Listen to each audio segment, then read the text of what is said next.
In this video I'm going to be showing you my solo flawless run of the Prophecy dungeon. I'll leave the dim link to the build in the description down below. So as we load in here, I'm just going to show you my first tip and an epic fail of mine. I thought I've recently just got the exotic Skimmer, and I thought I'd be all slick by flying into the dungeon, as you can see on screen now. But I'm sorry to tell you that if you do this, the game doesn't actually register you on the grav lift. So as you're about to see, you'll end your flawless run before it even begins. So tip number one, don't fly in on the Skimmer, just walk to the grav lift like any normal person.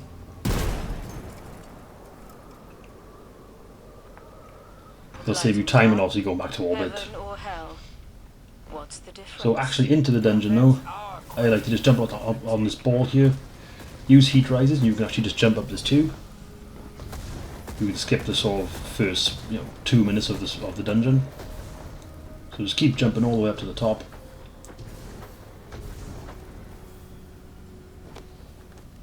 And time is a bit tight there, so just be careful. If you want more time with the heat rises, you can use the Sunbracers build. So kill an enemy with a melee at the bottom, and obviously, as you know, it respawns. It gives you like infinite grenades for 5 seconds, so you can consume one of them for heat rises, and then as you get to the top of the tube, you can consume another grenade for more heat rises. So with the first encounter here, you're just going to use same mechanic as the beginning bit. It's the light and dark modes. So we just wait for the enemies to spawn in. So if you didn't already know, as you can see on the edges of my screen now, there's like black veins. So that's because I'm standing in the shadows. So that was, if you kill one of the knights, that will actually spawn dark modes. If you stand in the light, you can see the veins turn white. And if you kill a knight in the light, it'll actually spawn light modes. Just be careful with this encounter as well. Obviously, the boss, as you can just see there, will push you off the edge. I tried to go for the 2-for-1 technique there, but I'm not that good at it. So if you know how to do that better than I do, then obviously go for it.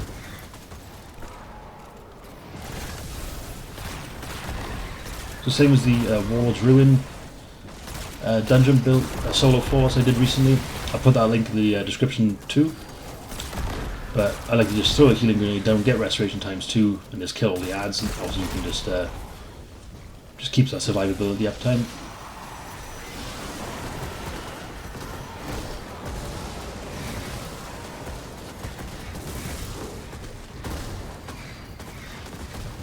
So again, I'm not going to talk through the entire dungeon. I'm just going to talk a little bit into the encounters and just give you any sort of tips that might help you.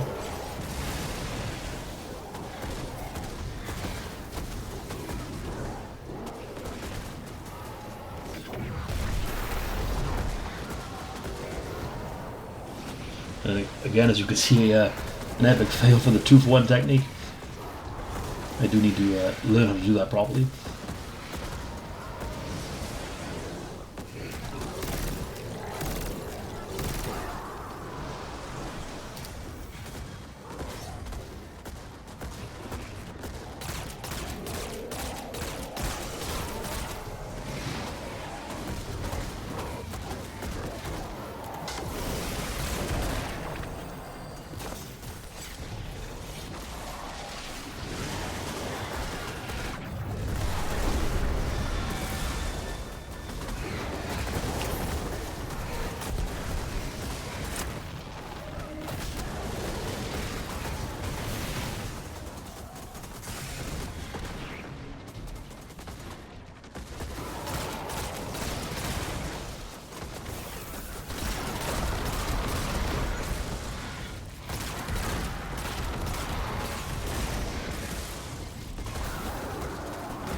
And as you can see, I like to use the Phoenix Dive class ability, just because I don't feel like you're standing in one spot much.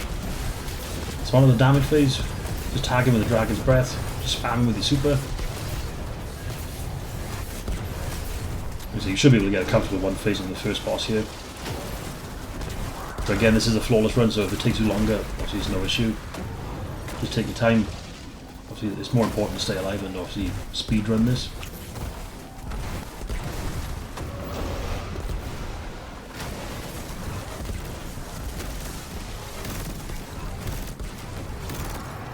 And there we go, that's the first encounter done.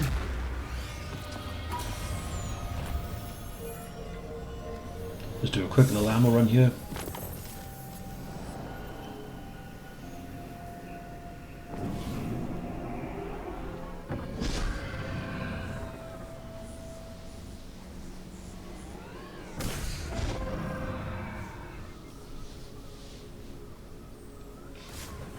So onto this area with the Blights. The only thing I could say about this bit is basically just try and get up high and just glide around on your Skimmer, just to give you a little bird's eye view over the area.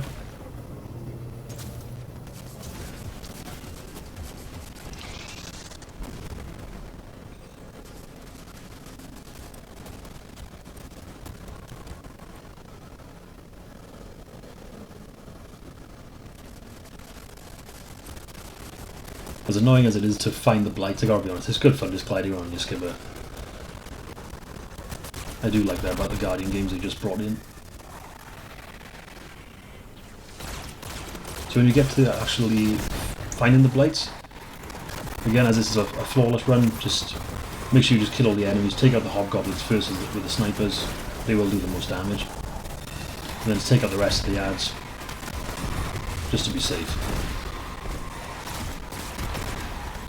Obviously you don't need to, you could just rush and just blast all the Blights, if you're feeling a bit more risky, but if you actually stand on top of the Blights don't actually do damage to you. So just a little fun fact there, if you didn't know, consider subscribing.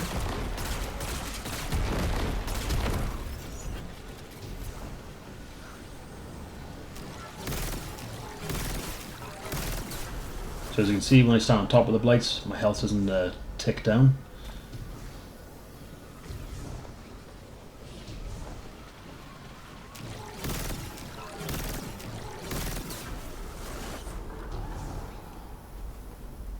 So once you've destroyed all 3 Blights, you just run into Tolands here and you'll fly off in the direction of the next set of Blights.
So on this little cube area here,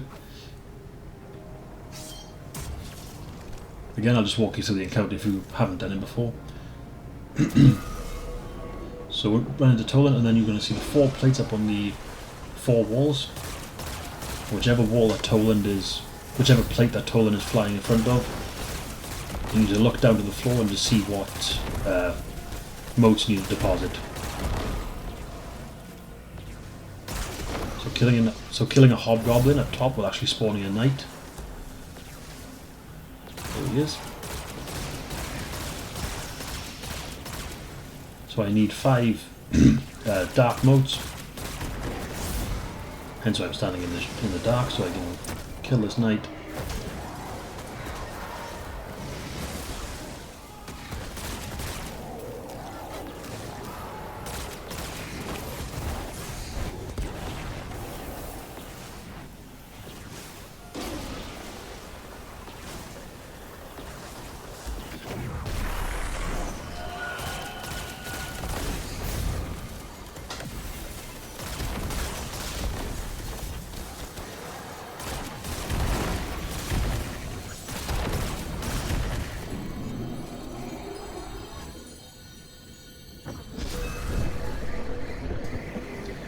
So I think you have to do this maybe 5 or 6 times to get to the final area.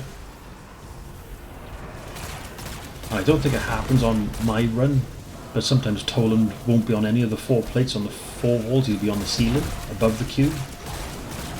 It's a bit more difficult to explain because, as I said, it doesn't happen in my video, but if that does happen to you on your run, all you need to do is deposit the motes on the sides of the cube which don't have the light rings on them. Hope that makes sense.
And now that we're into the final room, obviously these mini bosses will spawn in, but all you have to do is just pop your super.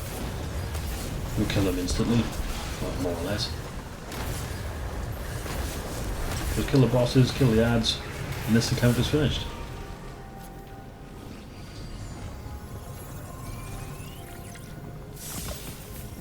I was hoping for some new good loot for the, obviously as this dungeon's been updated recently, but I'm pretty sure I didn't really get anything special.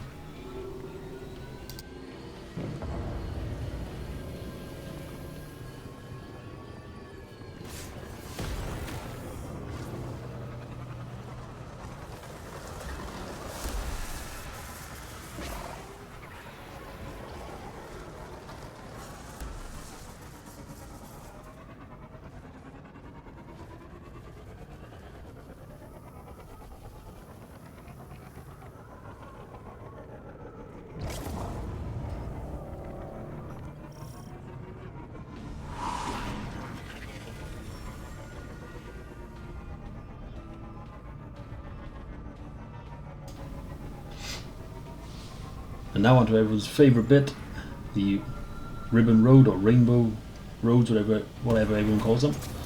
So all you want to do is just take off, jump, and glide on your skimmer. This is a great way to avoid dying on this bit. So thank you Bungie for the addition of the skimmers. Makes this part so much easier. So all you're going to do is just keep gliding and just falling just ever so gradually as you're making your way across. You don't want to fall too much because otherwise the snipers will take you out. But you don't want to stay too high either because I think you'll hit like invisible walls and things. And as you just seen there, you can actually just jump off the glider when your fuel's running low. And as you're free falling, you can just spawn in a new skimmer.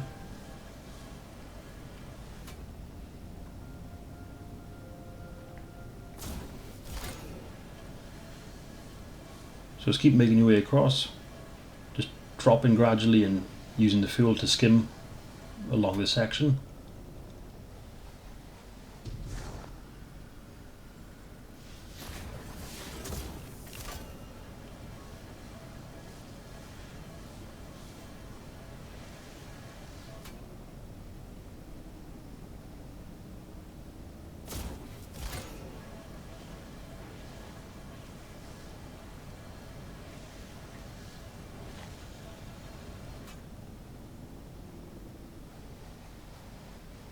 Just before you get to the end, just jump off, land on one of these platforms, just to avoid the snipers. You don't want to risk getting your skimmer blown up while you're on it. So jump off, kill some of the ads, and just run down and just fly over as normal. Hope that helps you all out.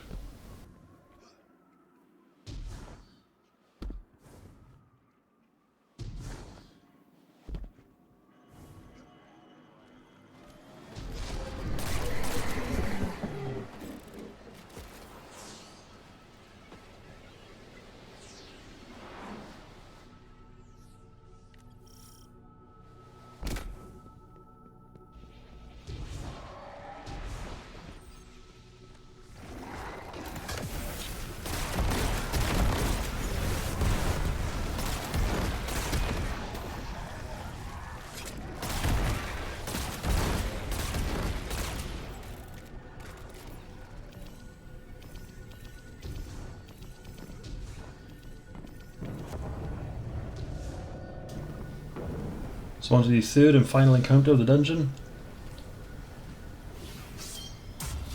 So same mechanic as you've seen throughout the dungeon. You're going to see three areas, and right in front of them is going to be podiums, which will tell you what motes to deposit.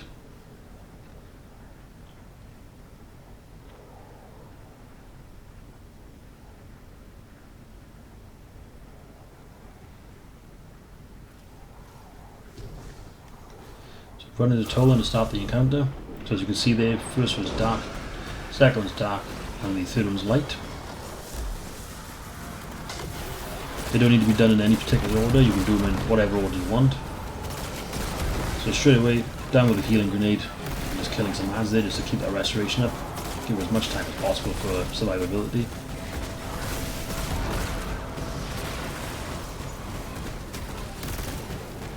And these sections can be a bit manic, so just make sure you're standing in the right shade to kill your knights.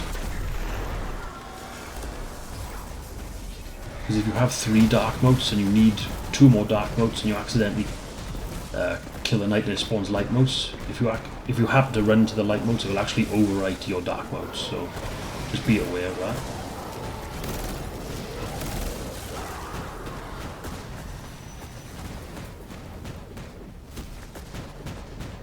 You do get a comfortable 2-phase on the boss here, so you can 1-phase this boss, but with this build I'm just going solely for reliability.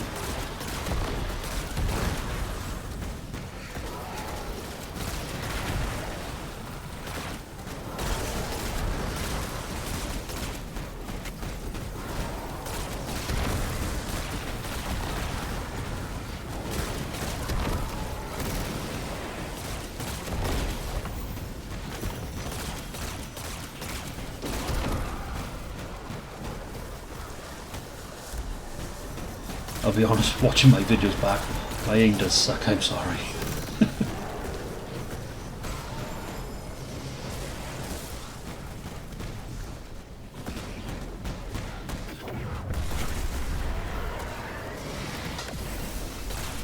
So as you deposit the motes, an ogre will spawn on the platforms. I'm pretty sure I actually forgot about this one, so yeah, just be mindful.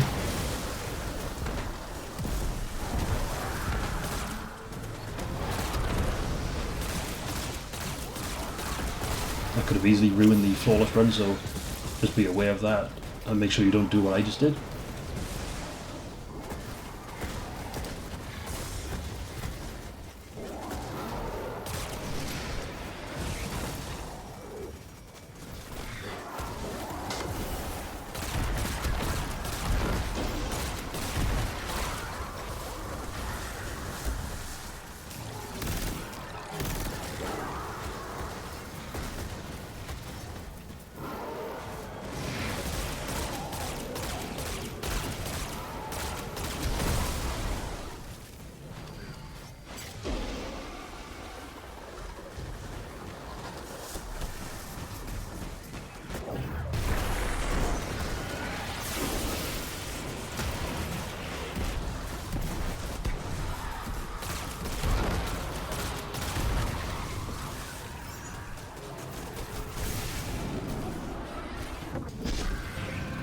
So onto the damage phase here.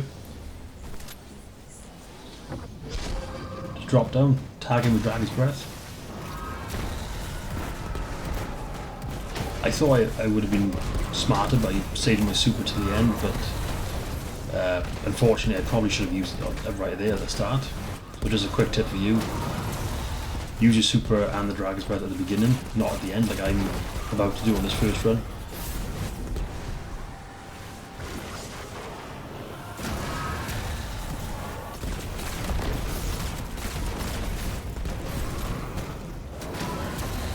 Because what's nice about Dragon's Breath is obviously you can just tag him and then you can just focus on taking out the ads before they do damage to you or he can kill you.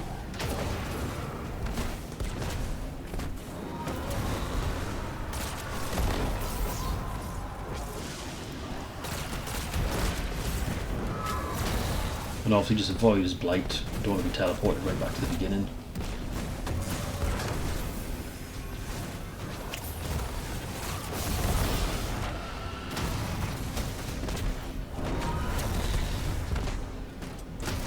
So as you can see, we're not doing crazy damage to him, but we're obviously doing enough damage.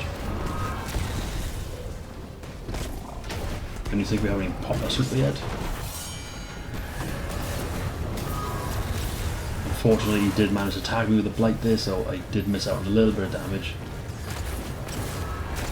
But as you can see, that method's perfectly acceptable. Got him down over half health.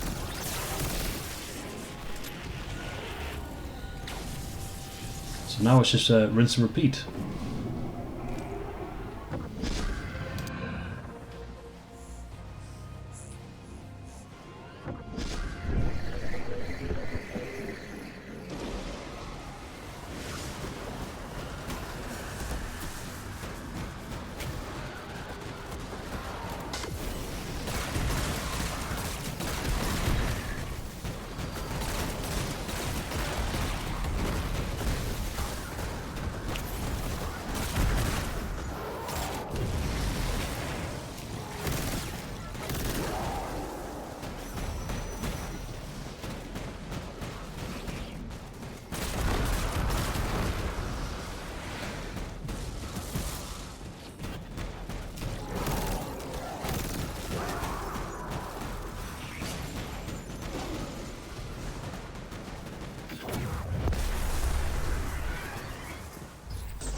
So onto the second and final damage phase for the boss.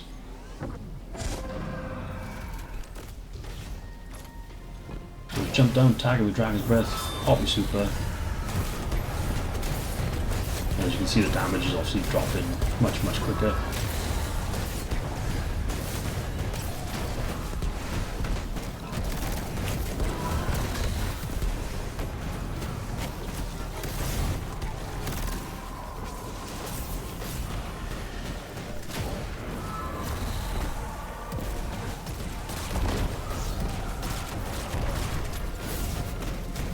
While you tag with Dragon's Breath to take out some of the ads there.